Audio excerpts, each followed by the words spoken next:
What's up, guys? Welcome back to Jimmy Talks. So, we're seeing lots of different evidence and whatnot of who killed Charlie Kirk. The official narrative said it was some guy named Tyler Robinson with virtually no online profile besides Discord, which in and of itself is strange as it is, considering this was your average 21-year-old Zoomer. Most of us are terminally online. Anyways, it was said he was a Democrat, but then also a Republican. But really, it came to light he was radicalized by far left spaces on Discord, but didn't actually vote at all. His ideological nature was very much so in tune with the left, but why did we get conflicting reports on all of this? Then people blamed it on the Groypers and Nick Fuentes, which was obviously not true. So much conflicting information. And another thing I've noticed, isn't it a little strange that we've yet to see any perp walks, pictures, or videos of Tyler Robinson since his arrest? They had no problem doing that recently with Luigi Mangione, and not recently, but Lee Harvey Oswald, who were both high profile and political killings. Even if the guy that Luigi Mangione didn't kill was a politician, it was still pretty political. Say what you want about the Lee Harvey Oswald thing. Everybody knows he probably didn't kill JFK and he was a patsy, but I digress. Also, what's up with the one guy in the crowd? This is one of the strangest things to me out of this whole thing.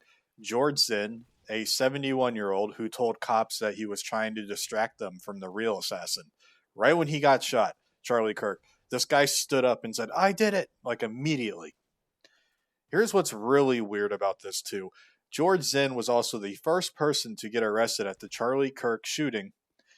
George Zinn also sent a bomb threat to the Salt Lake City Marathon days after the Boston Marathon bombing. Now he suddenly has child sex crime charges. What is going on here? In 2001, he was in a 9/11 interview and was one of the first people to claim it was an Al-Qaeda terror attack. Who the fuck is this guy? And who was also involved in politics with pro-war politician Norm Coleman for the global war on terror? What are the odds of this supposedly, air quote, random ass guy to be involved with all of this stuff? Do not check George Zinn's early life either. It's always a coincidence. Speaking of that, why did Charlie Kirk think Israel was going to kill him? The most staunch and pro-Israel supporter who literally got conferences together with Gen Z to see why they don't support Israel, and who reportedly told Netanyahu they need more positive Israel propaganda pushed out to Americans, as they were losing the support of the West due to the genocide in Gaza. We have these texts also that came out recently. I'm not sure if they're real or not. As I approach any sort of situation, we need to investigate by removing all personal bias. And I do this so I can be objective, but why do these texts have Charlie Kirk saying that he needs to leave the pro-Israel cause because he is being bullied by the Jewish donors? Again, not sure if the texts are real or not, and who the other names are being censored here, but it's quite suspicious that he said he feared for his life, said he needed to leave the pro-Israel cause because he was being bullied into saying stuff he didn't want to say, and then 2 days later, the most pro-Zionist guy that Israel had was suddenly killed. And Jewish donors, they have a lot of explaining to do, a lot of decoupling to do, because Jewish donors have been the number one funding mechanism of radical, open border, neoliberal, quasi-Marxist policies, cultural institutions, and nonprofits. This is a beast created by secular Jews. And now it's coming for Jews, and they're like, what on earth happened? And it's not just the colleges. It's the nonprofits, it's the movies, it's Hollywood, it's all of it. It's time for you guys to wake up and say no more. Draw a line in the sand. I don't care if you hate me. I'm not solely saying Israel did it when I say this either. It's just a lot of very convenient circumstantial evidence to gather when we look at this objectively. And it would lead to the assertion that for anyone to reasonably believe that Mossad or Israel did this. No matter who you think killed Charlie Kirk, you have to admit it's weird how much more info keeps coming out of the Israel did it crowd. Then we have the thing that Charlie's neck stopped a 30-06 round. Anyone who shot this round at deer know that it creates a massive exit wound. Can't we get more in-depth looks at this evidence from the autopsy report? I believe that the autopsy is sealed right now due to the investigation into all this, but I think it would also be good optics to release this info to ease public pressure and also to display, like from the FBI's perspective, hey, see, here's the evidence. There's nothing suspicious going on, but instead it's crickets, it's radio silence.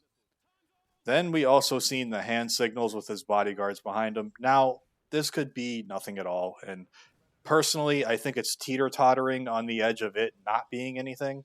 And I will be honest, I have no information to back that up. It's just my gut feeling. But nonetheless, it does add to the mountain of circumstantial evidence that all of this is fucking weird.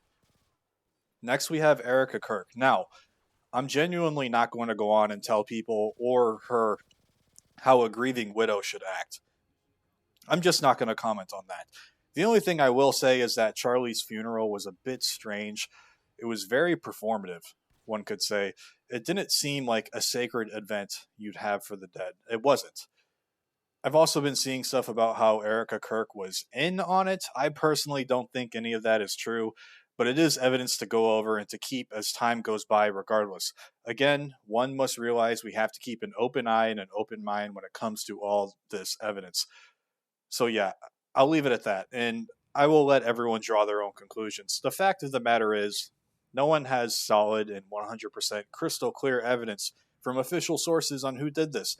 I mean, if you want to believe the official narrative, I guess, but almost certainly no one really does. Everyone is pretty certain that Israel did it.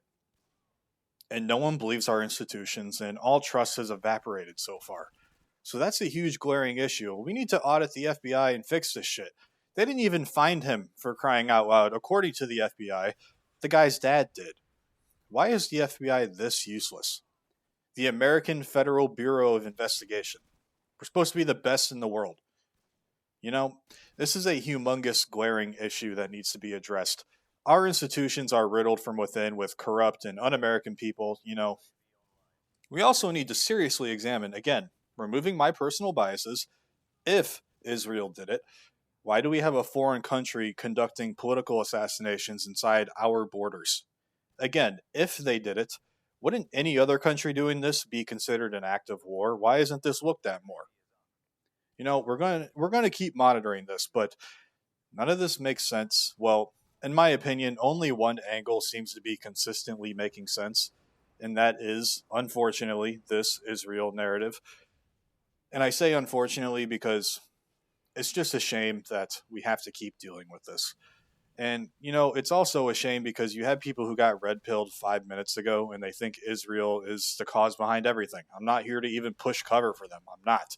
I'm just saying it feeds into the kind of stupid people narrative that they find out one thing and they think everything is from that. But anyways, I do think that one actually does make the most sense. However, I cannot in good faith put all of the blame on them because I'm still skeptical of everything. Not running cover for them, just saying. Still want to look at everything. All of this evidence, though, it needs to be reviewed and it needs to be put out there unredacted. We can't even trust what the FBI puts out there now, and we need to redo that whole organization from the top going down. It's all corrupt. And no, that isn't a call for violence before I start getting weirdos commenting that in the comment section. But anyways, guys, just wanted to shed some light on this situation, and really that's the end of the video. God bless you and your families, and America first. We need to keep looking at this situation and scrutinizing it. Jimmy Talks out.